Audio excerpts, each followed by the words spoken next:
it is. So over to you, Andrew, to talk about a subject which really fits in very well with the theme we've been exploring around ethics, moral inspiration. And Andrew's going to talk to us about Kant and free will and moral responsibility. Over to you, Andrew. Okay, thank you, everybody. Well, how I'm going to do this, I'm going to talk for just over 40 minutes. I've got quite a lot to get through, so I'll have to speak reasonably quickly, but Nick must stop me if I'm going too quickly, because there's no point in just spouting. How am I going to do this? I'm first of all going to point out what the problem is for Kant in allowing that there can be free will and so moral responsibility in the given the spatio-temporal world, which for him is fully causally determined. So the problem is, how can there be free will in a fully causally determined world? So I'll set out what the problem is, and in doing that, I'll say something about Kant's own overall metaphysical position, his famous distinction between the world of appearances and the world of things in themselves. Because in order to understand Kant's attempt to show that free will and so moral responsibility is possible, even in a fully determined spatio-temporal world, does depend on that distinction. Having set out what the problem is, I'll then say something quickly about his solution. I'll then say something about a serious objection to that solution, spend quite a lot of time on that, and then look at Kant's answer to that solution, sorry, that objection, his answer to the objection, and then we'll finish off by seeing how convincing his overall position is. Okay, so let's start. So what's the problem facing Kant?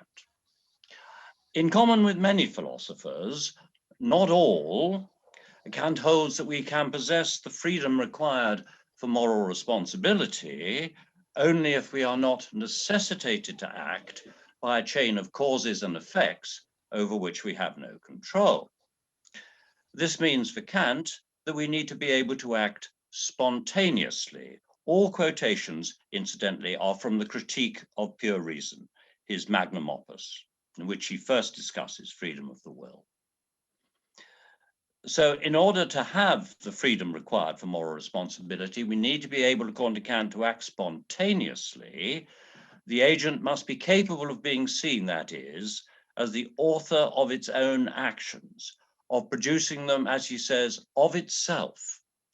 The agent must not be inevitably determined by causes in the spatio-temporal world that are outside its own control, the agent's control.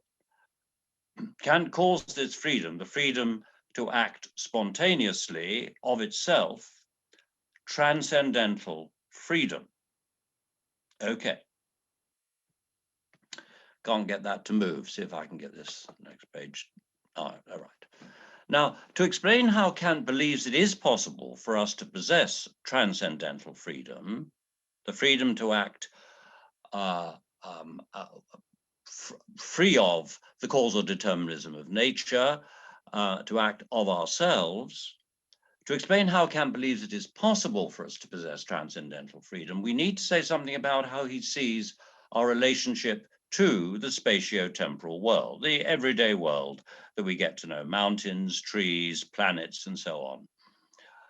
According to Kant, each human being can be seen as having two aspects. On the one hand, each of us belongs to what he calls the world of appearances or phenomena. And on the other, each of us belongs to the world of things in themselves or noumena. The phenomenal world, the world of appearances, the spatio-temporal world, is the spatio-temporal world of objects. And as phenomenal beings, that's to say beings that exist in the spatio-temporal world, as phenomenal beings within it, we are subject to perceptual sensations. We use our eyes and sense of touch, etc., have perceptual sensations, as well as, of course, pains and pleasures and desires, which arouse from our seeing something that gives us pain or pleasure. But each of us has certain faculties of our mind that cannot be regarded, according to Kant, as belonging to the causally determined spatio-temporal world. These faculties are understanding and reason. In respect at least to these faculties, we cannot regard ourselves as subject to the laws of nature, that is, to the laws that govern the behavior of all objects in the spatio-temporal world. And these laws include the law of causality. Every event must have a cause. So for Kant, the spatio-temporal world is fully causally determined. Every event that occurs has another prior event as its cause, and so on, back in time, right back. But as beings with understanding and reason, we belong to the world of things in themselves. That is to say, as noumenal beings existing outside time and space. So we have two aspects, that which we belong in the world of appearance, but we also have these two aspects of us, understanding and reason, that are outside the spatio-temporal world, and so not causally determined. Transcendental idealism. That's the name of Kant's overall metaphysical position. This conception of each of us having these two aspects as beings that can be seen from 2 points of view, as subjects existing in the phenomenal world, the spatio-temporal world, and as subjects existing in the noumenal world, is part of Kant's overall metaphysical position, which he calls transcendental idealism. The world in space and time, the phenomenal world, the world of appearances, is the world we come to know by means of our senses. And Kant argues it is rigorously determined by causal and other laws, in his time, Newton's laws. I think he's got a proof that the world is thoroughly determined. But the world outside space and time, the noumenal world, we can know nothing about by using our senses, but we possess faculties that belong to it, the noumenal world, namely reason and understanding. Now, Kant claims that no conflict need arise between the determinism of nature, in which every event has another event as its prior cause, which has another event as its prior cause, and so on, that no conflict need arise between the determinism of nature and free will, transcendental freedom, given his own metaphysical theory, transcendental idealism. But look here, you may say, how can it even be logically possible for our will to be free to perform actions in the spatio-temporal world on Kant's own theory, transcendental idealism? In particular, given he holds that every event has a cause in nature, which itself has another prior cause, the famous second analogy in which he tries to answer Hume's skepticism about causation by trying to argue, he thinks he's proved, that every event must have a cause. But then in which case, how can we be free? On his own theory, the objection goes on, every agent's decision, and so subsequent action, and a decision is an event, and every event has a cause. So on his own theory, every agent's decision, an event, and so every action must have a prior cause in nature, which itself must have a prior cause in nature, and so on. So how can we act freely in the phenomenal world? How can we possess transcendental freedom? Mustn't it follow that we cannot perform free actions? Okay, so that sort of sets up the issue. Now, in the attempt to answer this question, Kant employs his distinction between the world of appearances or objects in space and time, the phenomenal world, and the world of things in themselves or things that exist outside space and time, the noumenal world. In short, he employs his phenomena-noumena distinction, which we've been trying to outline. Each of us exists both in the world of appearances, according to Kant, as a physical entity, subject to feelings and desires and perceptual sensations. And then as such, we exist in the world of appearances, the world in space and time. But each of us also exists in the world of things in themselves as beings possessing understanding and reason. As a thing in itself, we are not subject to the causal principle, every event must have a cause, which only applies within the world of appearances, within space and time, because Kant's proof of the causal principle is undoubtedly a proof of the causal principle within the spatio-temporal world. It doesn't apply outside the spatio-temporal world. So just in a way to repeat that last bit, understanding and reason are not determined in their operation by any sensuous data or motives, anything in the spatio-temporal world. Each of us, and there's going to be a quote from Kant in this bullet point, each of us must view himself or herself as both a phenomenon, and so subject to human being, and so subject to sensible conditions, pleasures and pains, and so on, and, quote, in respect of certain faculties, the action of which cannot be ascribed to the action of sensibility, a purely intelligible or noumenal object. Intelligible means noumenal object. We entitle these faculties understanding and reason. So just repeating in a way the point I've already made, we have these faculties, understanding and reason, which are not subject to the causal principle because they are outside the spatio-temporal world. And in the case of reason, which is the really important one for our consideration for freedom of the will, in the case of reason, Kant holds that we tell what our duty is, what we morally ought to do by reason alone. And many of you will know from Kant's moral philosophy that he thinks that we determine what we ought to do by using our reason alone, asking ourselves whether we can universalize our maxims or not. So he thinks that reason tells us what we morally ought to do.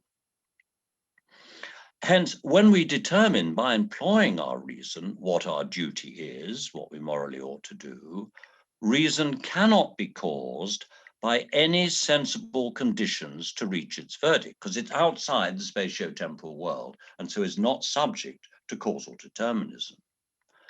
Nor, if we act on reason alone, that's to say, act on what our reason tells us we ought to do, but merely because reason tells us that we ought to do it, our performing that act cannot be caused by any sensuous motive or conditions, because reason is entirely now determining what it ought to do and acting free of the determinism of nature. So now what's Kant's solution, given this? Well, he says this, is not a quote. Hence, as a thing in itself, we are able to determine our duty by employing our reason and regard ourselves as capable of acting on reason alone, thus acting for the sake of duty. And when we do so act, our decisions must be free from the causation of nature, because reason is outside the causal nexus, spatio-temporal world.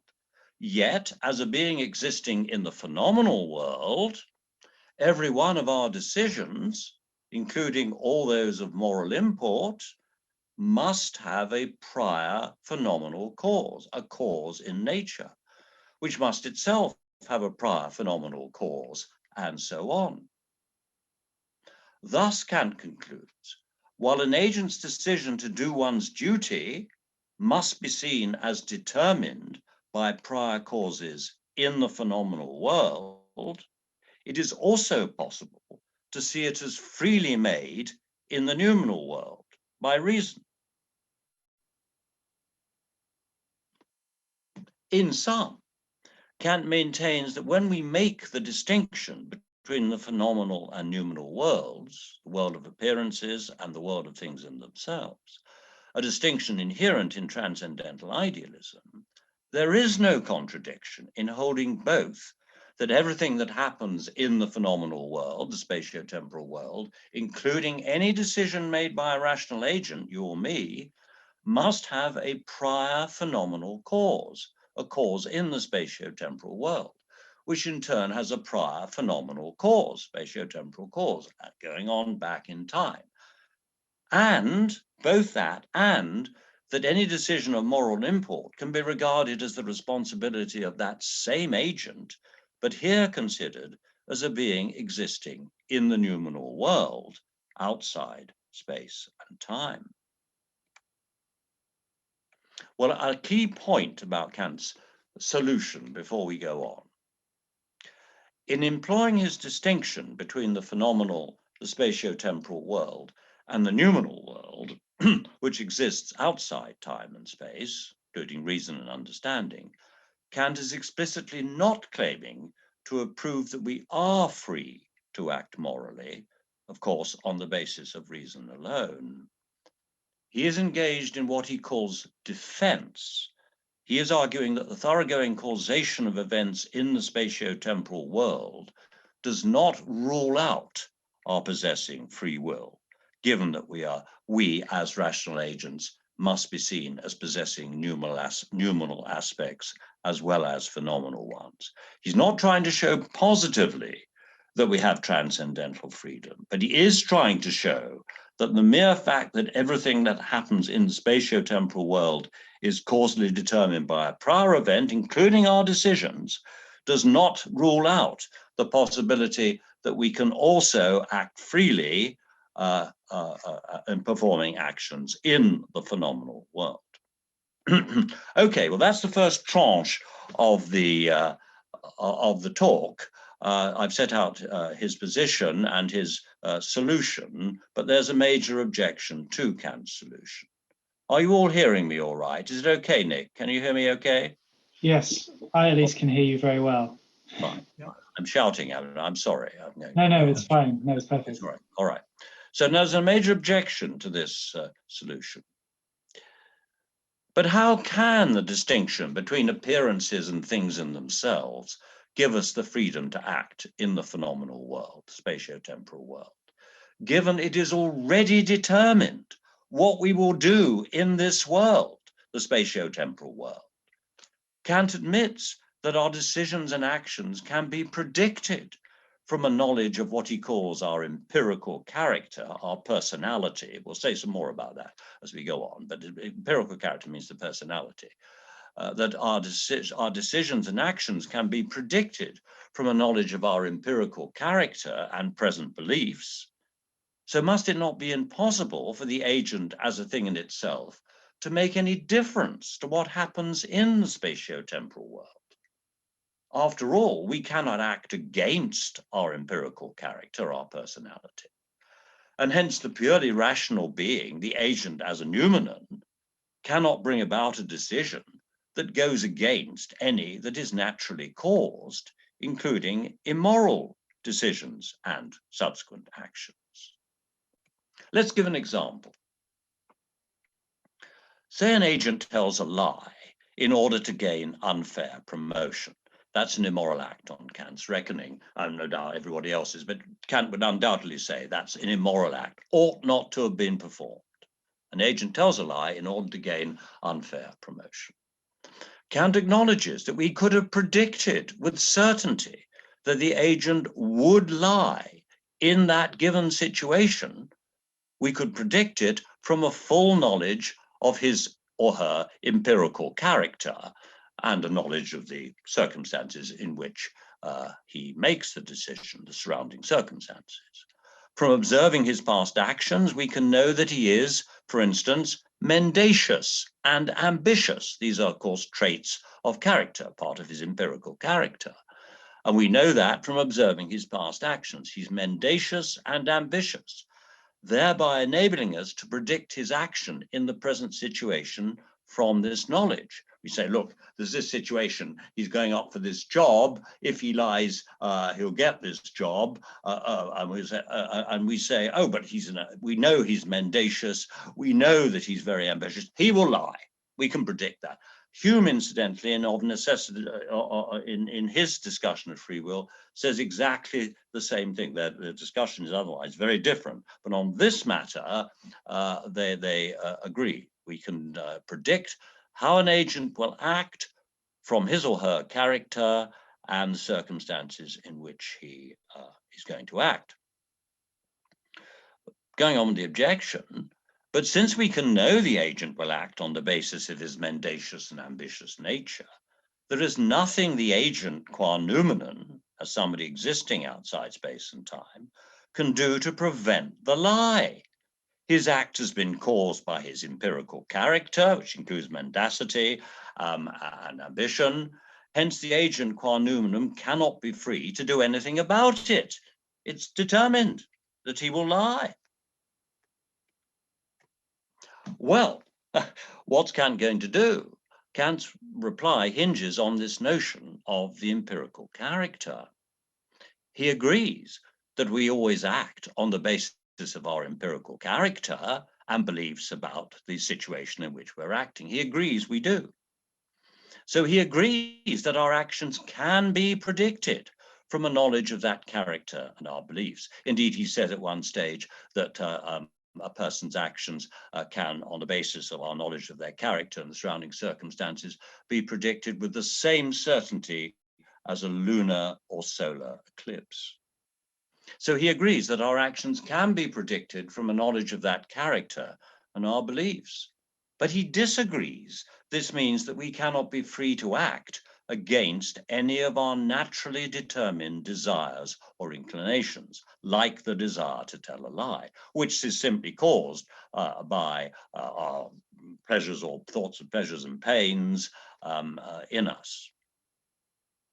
But critics urge, however free the agent may be in the noumenal world to determine its duty, what its duty is by using reason, it cannot possibly enact its duty, put what it ought to do into effect in the phenomenal world, since what happens there is already determined by the agent's character and beliefs.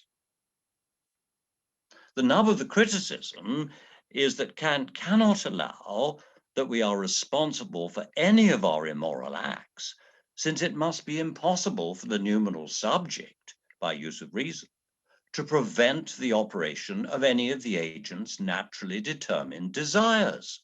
After all, our felt desires are caused by prior events in the phenomenal world, and their occurrence is not under the control of the noumenal subject. So how could the noumenal subject prevent any of these felt desires from producing immoral acts in the phenomenal world, the spatiotemporal world? Therefore, however free the noumenal subject may be in recognizing what it ought to do on the basis of reason, it is not free to prevent any immoral action in the phenomenal world. Hence, no one can ever be blamed for failing to do their duty in the phenomenal world, in the spatio-temporal world. Now, clearly, this is not what Kant wants to maintain, but he has to do so, the critics urge. So there's now the objection. Well, Kant has a reply. The objection assumes that because A, the agent's desires are naturally caused, they are, according to Kant, and B, the agent's decisions can be predicted from a knowledge of the agent's empirical character, which is discovered from observing its past actions, and they can be predicted in that way, it must follow that there is no room for the noumenal subject to prevent any of the agent's naturally caused desires, for instance, desire to lie, from bringing about decisions in the phenomenal world. But this overlooks the possibility, says Kant, that the noumenal subject is responsible for the empirical, the personality of the agent, the empirical character of the agent, his mendacity, ambition, and so on. He obviously has many other character traits.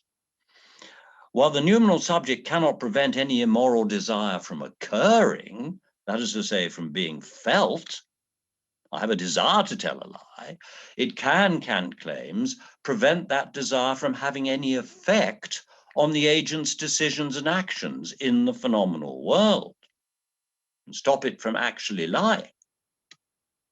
So on Kant's picture, the numinal subject could have prevented the felt desire from producing an immoral action. So the desire is felt, it is causally determined, and it is felt, but it does not lead to any action, in this case, in our example, lying. The immoral effect of a given felt desire can be overcome, staunched by a moral motive, which is the choice of the numinal subject through its use of reason. The moral motive, duty, has been freely chosen by the numinal subject's use of reason, and this subject has the ability freely to override, to staunch the decision that would have been produced by any of the agent's natural desires, in this case, the desire to tell a lie. And the numinal subject would be equally responsible for any immoral decision, or one lacking moral worth, since it's by its default, as Kant says, the subject allowed the felt desire to bring about the decision, although it could have prevented it. So the first case is where the numinal subject, by a use of reason, staunches the desire to lie. But even if the lie, the felt desire to lie does in fact lead to action, the agent qua noumenon is still blamed because it could have staunched that naturally produced desire, but did not do so. Well, Kant's solution gives rise to two questions. First question, but how can the numinal subject overcome an immoral desire if we can tell in advance that the desire will produce an immoral action from a knowledge of the agent's character? Kant's answer: knowledge of the agent's character is itself based on observing past actions of that agent. If the numinal subject creates that character, but by deciding which desires to allow to take effect and which to prevent by prevent it by acting on reason, and so acting morally. If the numinal subject creates that character, then that subject, the numinal subject, is blameworthy for allowing the immoral desires to cause wrong actions, rather than preventing them from doing so by acting from reason alone.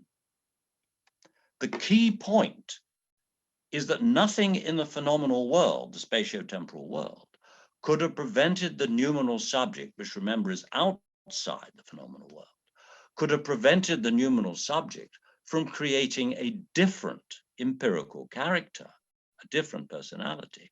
That is, one where, under the circumstances, the agent in our example did not lie. For the numinal subject is outside time, and so not determined by natural causation. Hence, nothing in the spatio-temporal world could have prevented it from creating a different empirical character, one in which the agent's desire to lie did not lead to the immoral action of lying, because the power of that felt desire to lie, which was felt, was overcome, was staunched by the numinal subject's choice, whereby the agent acts through reason alone, and so morally. Well, that's the first question. How can he be free, the agent, if we can predict? And we try to answer that. But this answer leads to a second question. How can the universal determinism of nature be upheld if the numinal subject has the power to overcome an immoral desire of the phenomenal agent? Remember that for Kant, the world is thoroughly causally determined, universal causation. There is no change under the same circumstances. Regularity holds in the phenomenal world. spatiotemporal world, because it's thoroughly causally determined, universal causal determinism. Right. So how can the universal determinism of nature be upheld if the noumenal subject has the power to overcome an immoral desire of the phenomenal agent? Wouldn't this power, the noumenal subject, mean that under the very same circumstances, the agent would sometimes act on the immoral desire and sometimes act morally, that's to say, whenever the noumenal subject chose to act on reason alone? And that would entail that the necessary universal causal regularity in the phenomenal world would have been broken. Sometimes the agent lies in the given circumstances, and under the same circumstances, sometimes doesn't lie. If that occurs, then you don't have universal determinism. Answer: Kant's idea is not that the noumenal subject would sometimes allow a particular immoral desire to take effect, and would sometimes, by its use of reason, override that same desire and give rise to a moral decision under exactly the same circumstances. That would break the regularity in nature, which has to obtain. Kant's picture, rather, is this.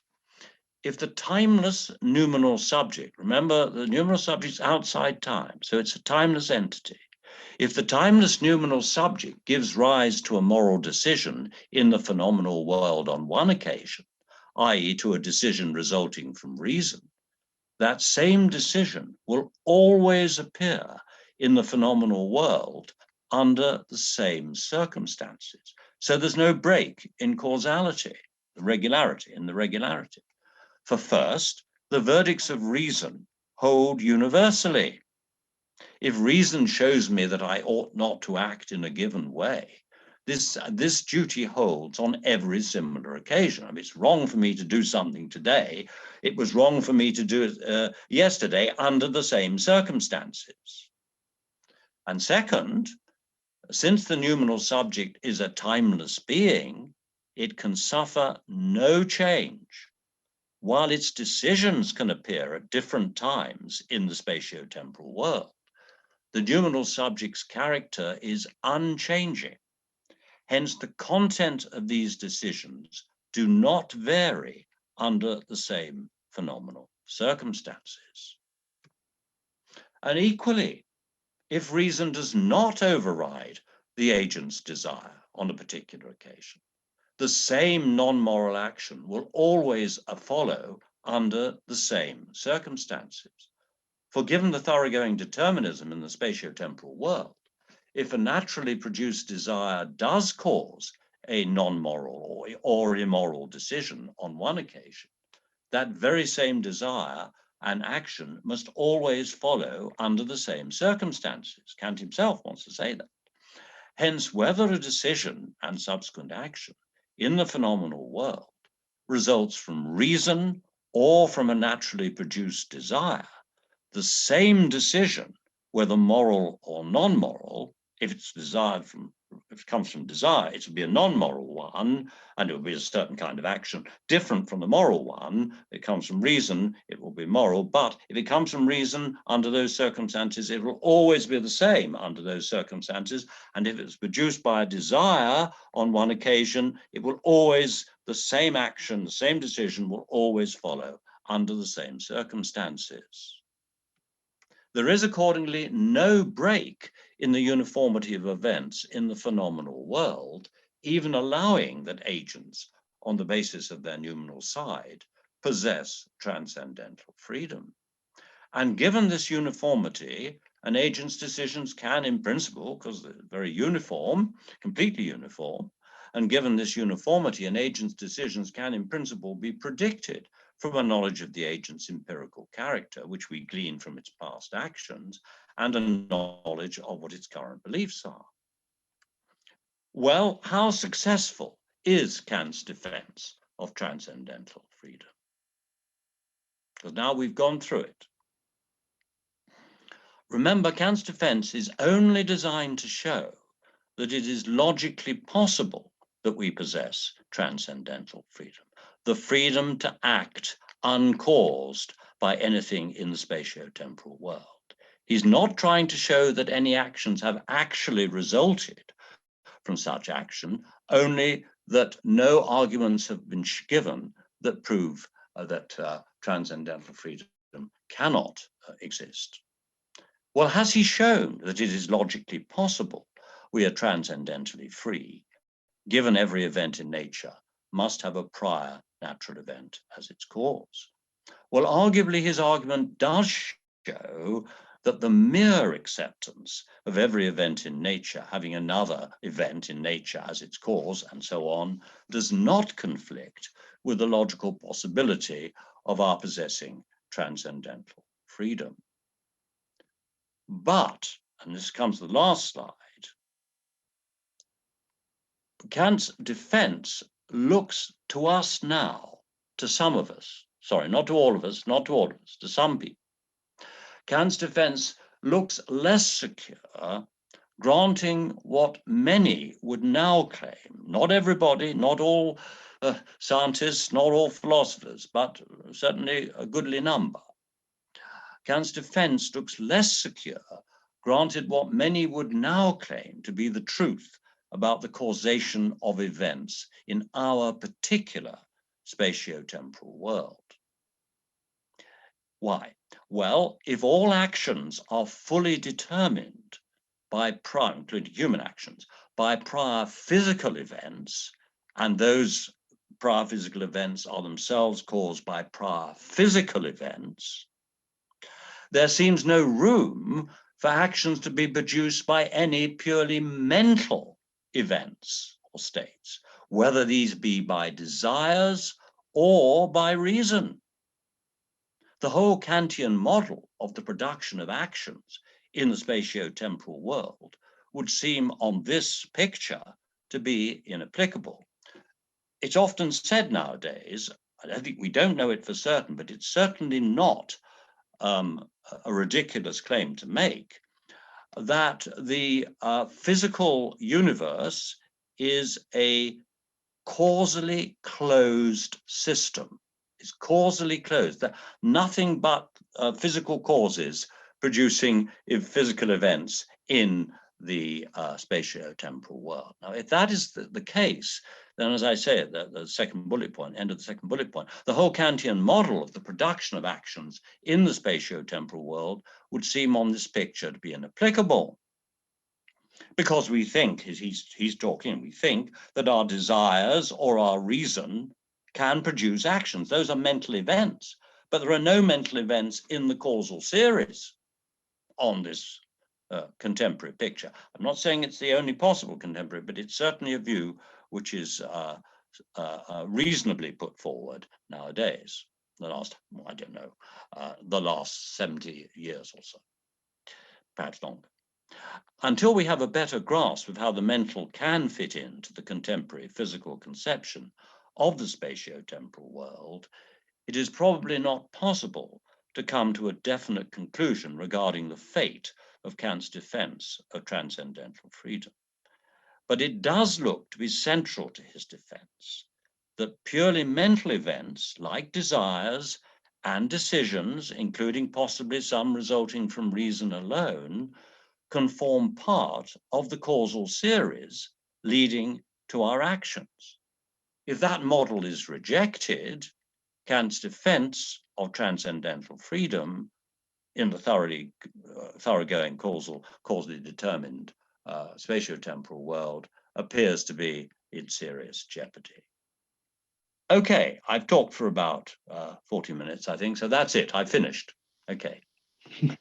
Thank you very much, fine. Andrew. That was fantastic. Can you hear me okay? I can hear you very well. Yes. Excellent. Well, that was an extremely clear explanation of Kant's thinking, which I don't know that I can say about many other talks. I don't know how clear. I mean, it's a very difficult notion to get hold of, I'm afraid. It's a very difficult notion to get hold of. I hope I've given you some inkling of how he tries to defend the freedom.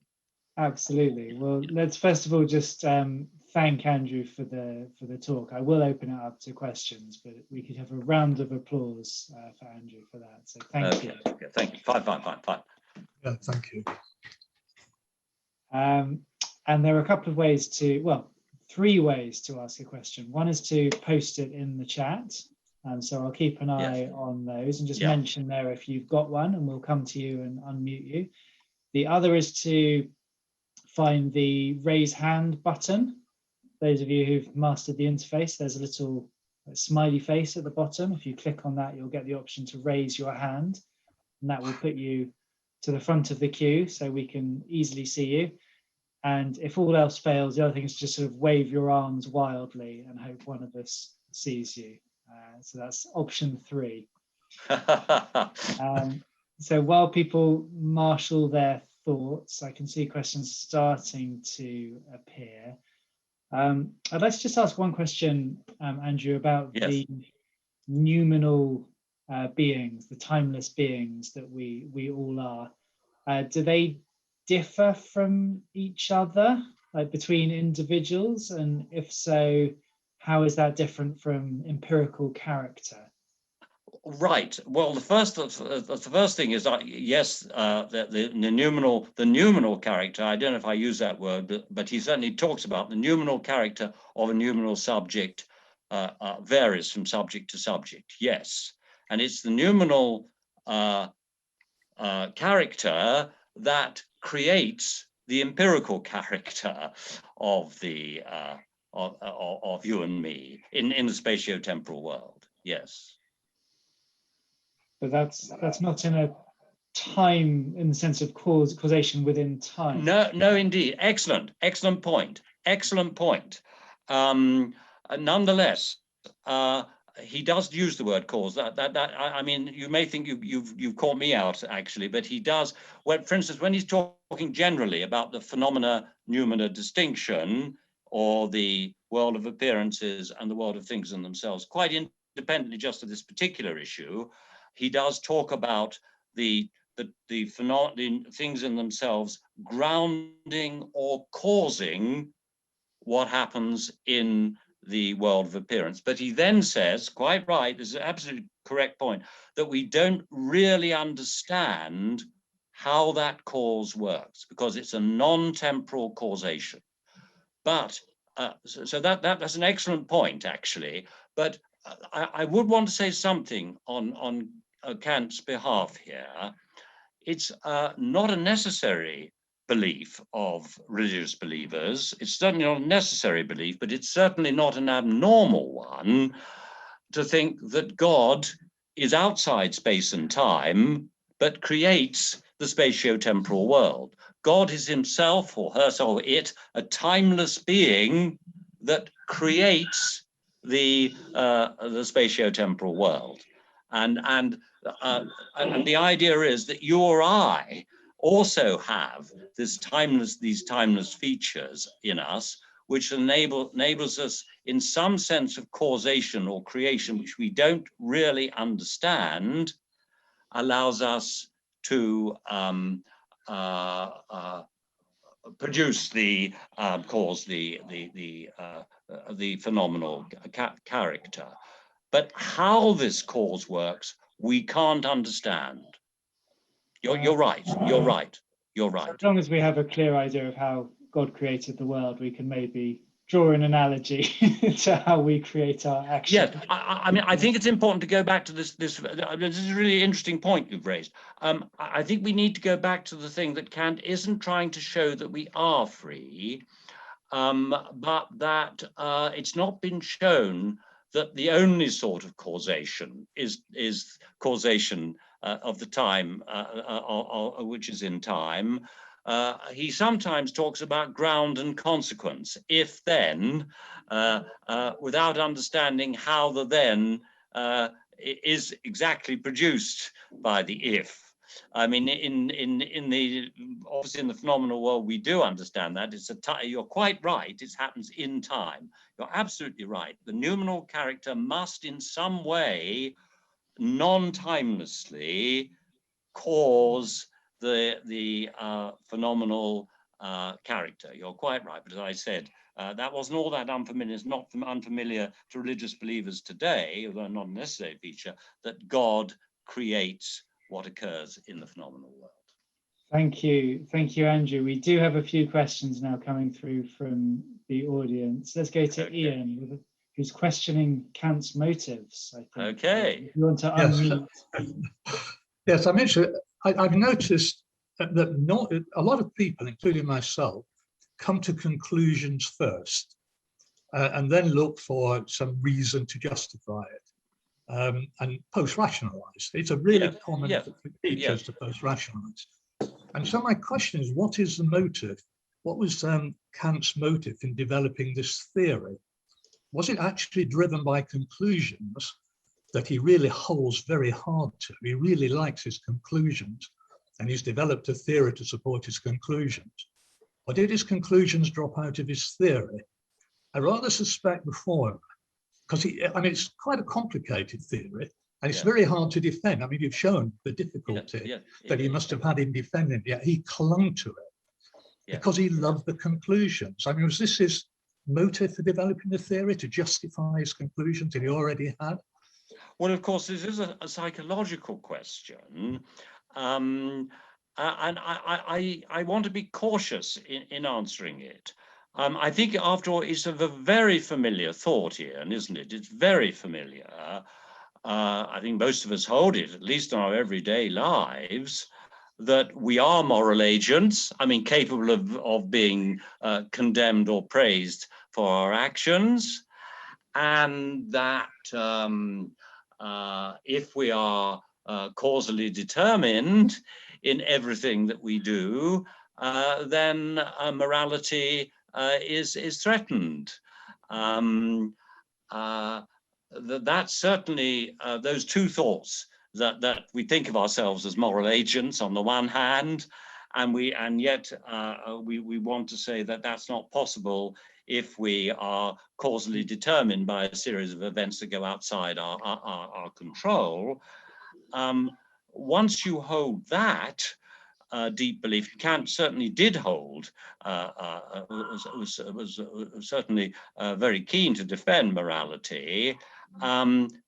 He seems to some way would be pushed into some kind of a distinction, because he himself says, unless you do make, you're quite right, unless you do make the distinction between the world of appearances and the world of things in themselves, no way can we be free and morally responsible. It's just no way. Of course, not everybody in philosophy has held that view, though it's a very common view. I mean, Hume, for instance, Leibniz, are known as compatibilists. They hold,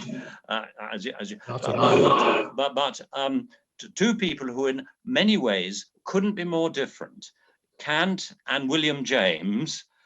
James said about compatibilism, he was believed in libertarian theory, which is the same as Kant's position, who's also libertarian.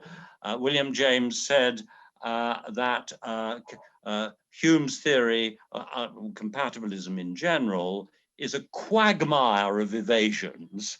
And Kant said of compatibilism, it is a miserable subterfuge. You can't imagine two philosophers more different, actually, than William James and Kant, except they both would have no time for compatibilism. So, I mean, if you feel strongly, that morality is a going concern, that human beings are moral agents, then you do seem to be forced into some kind of position of this sort. But I should also say, Ian, just quickly to everybody, because this is really an interesting point in the sense that you've raised, quite general point about Kant. Kant famously was awoken from his dogmatic slumbers, that's to say his early rationalism, he meant rationalism. He was awoken from his rationalism by Hume's skepticism about causation, actually, about causation. And that led on to his distinction, actually, between the phenomenal world and the noumenal world, quite independently of freedom of the will. So he did have other grounds for having this distinction between the phenomenal and noumenal world, independent of needing it if he was going to defend as he thought moral freedom, as he wasn't a compatibilist. I'm sorry, I can go, I think, no further than No, yeah, that's very good. Thank you. Thank you, Andrew. We have a couple more questions through. One from you, Phil, on the link between Kant's ethics and his view of freedom. Do you want to expand on that? Do you think? Thank you very much for the talk. Fine, no, fine. Do you think that Kant's ethics must depend on his transcendental view of freedom, or do you? I mean, it did for him, but do you think that there's? Yeah. What do you think is the prospect of doing without his metaphysical view? Right. Well, of course, people do. I mean, a chap called Derek Parfit. I don't know. Could you sound as though you're pretty knowledgeable, actually? A chap called Derek Parfit, who's a very, very well-known philosopher, sadly died about 18 months ago. A very famous writer on personal identity, but he actually wrote a big book at the end of his life on morality, and he tried actually to defend Kantian morality whilst actually disagreeing with Kant about transcendental freedom. He thought that it wasn't defensible. He thought that it wasn't defensible, but he didn't think that Kantian ethics, as a result, went by the board. But it's not easy, really, to be convinced. I mean, there are a lot of people today who, oh, sorry, I almost lost the meeting. I just want to get, I can't see you. Oh, I seem to have done a silly thing there. So sorry, I'll go on to, I can see you a bit better now, but I can see nobody else. Certainly people try it. Certainly people try it. There's no question about that. Well, I think it depends on your view, frankly, of freedom of the will. Because if you think that even if we don't distinguish between the phenomenal and noumenal worlds, and consequently everything that we think is necessarily and inevitably causally determined, and yet we can still choose whether to do what we ought to do or not, or give in to our desires, then I suppose a Kantian notion of what we ought to do in terms of universalizing reason could still operate, but that does depend on your, unlike Kant, accepting a view of freedom very different from his. I don't know if I've given you enough of an answer there, because actually it's an interesting question you've raised. Thank you very much. That's I sorted it all out, Andrew. Thank you. Thank you, Harry. And then we have two more. We've got you, Colin. A beginner's question, is it really? Thank you. I'm struggling with the numeral agent who's keeping his eye, or her eye, or its eye. Yeah, its eye. Yes. On the phenomenal agent who's got to lie to get promotion, and yes. So yes. I'm wondering where the numeral agent lives. Is it in Plato's world of perfect forms? Is it the agent, the phenomenal agent's soul and his conscience all in outer space or something, influencing?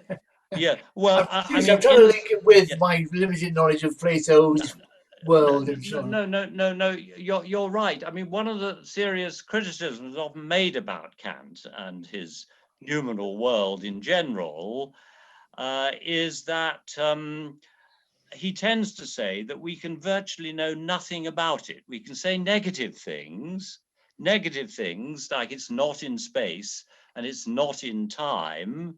And we can say one thing positive, that it causes the world of appearances, the spatio-temporal world, although for the reason that Nick gave, we can't understand how that cause actually works. And similarly, going to you or me as agents, he does want to say that each of us does have these two sides to us, the phenomenal side of everyday experience by means of our senses, our feelings and desires. These are all happening in the spatio-temporal world. But as I said, there are these parts of us, reason and understanding, which we cannot think of as part of the phenomenal world. But if you say, where are they? That's to put them in space. And you see, you can't put a non-spatial thing into space. They're just not in the phenomenal. They're just not in the phenomenal world.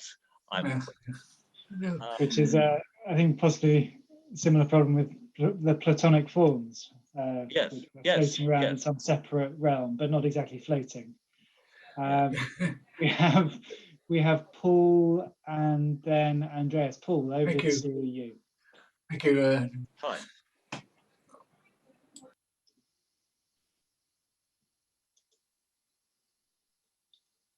Paul, we can't hear you still. I don't know if you've got a microphone issue there. You're not muted, but no sound. Maybe if you type in the chat, I can read it out. Let's go to Andreas while you get typing.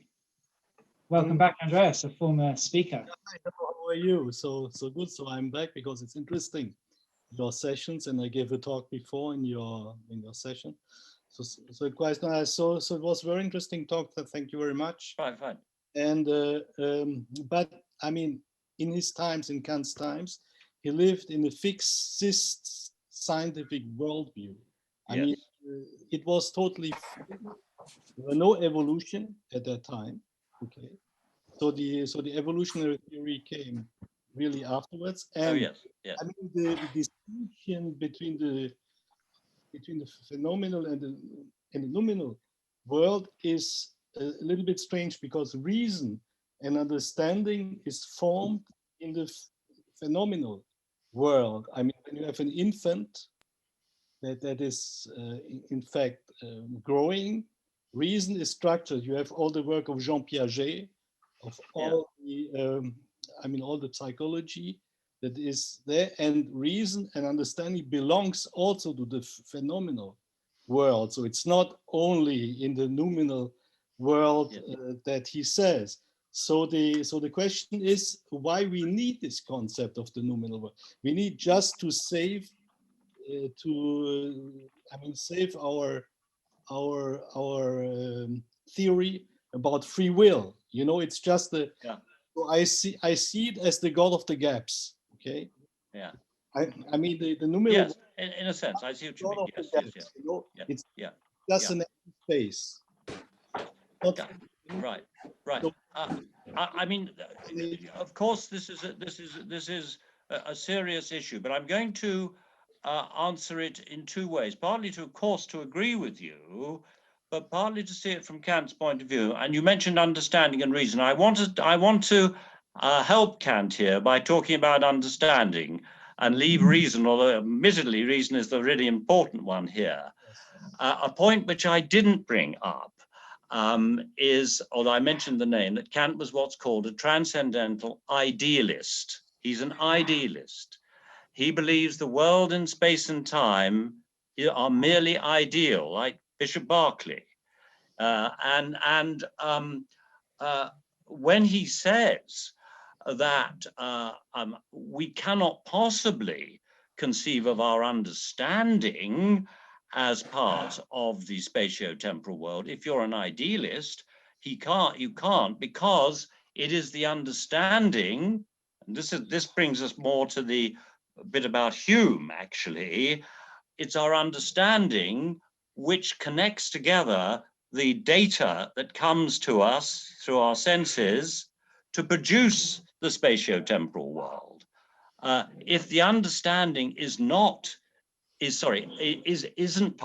unless the understanding is not part of the spatio-temporal world, there could not be a spatio-temporal world for an idealist, particularly for Kant. I mean, the point about reason is more difficult, actually. I think myself that.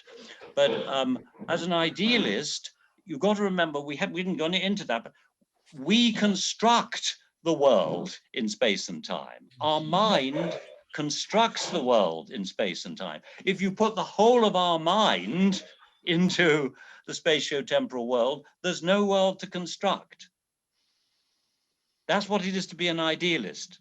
Yes, of course. But However, come to the very last, because I don't want to kind of, so because this is a big issue which I wish we could discuss: idealism versus realism.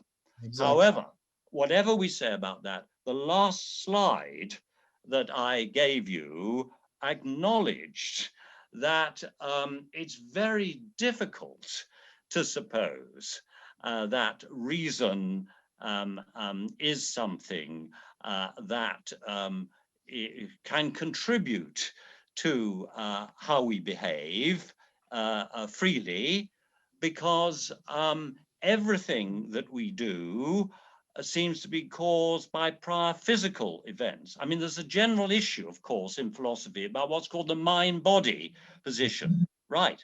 Now, nowadays, we've got a serious problem about that, because it appears that everything you and I are doing a cause, my larynx going up and down, including in my other body movements, are all caused by prior physical events. There's no room for understanding or reason there at all as causing anything. So I mean, you're talking about, you know, the child growing up and its understanding, etc., is maturing. But if the understanding of mental events, it's not clear how mental events get in at all. Your brain is an entirely physical. This is the argument of the last. Your brain is an entirely physical system. There's nothing mental in there at all. And if that is the case, there's no room for our desires, which are mental events, our desires or our acts of reason, to do anything at all in the spatio-temporal world. Of course, this is a general problem now about mind and body, because you don't have to be a transcendental, you don't have to be a Kantian to worry about this. You could be an out-and-out determinist, but provided you thought that your desires and thoughts, your mental events, were causing events in the physical world, well, you're wrong. You're wrong. They don't.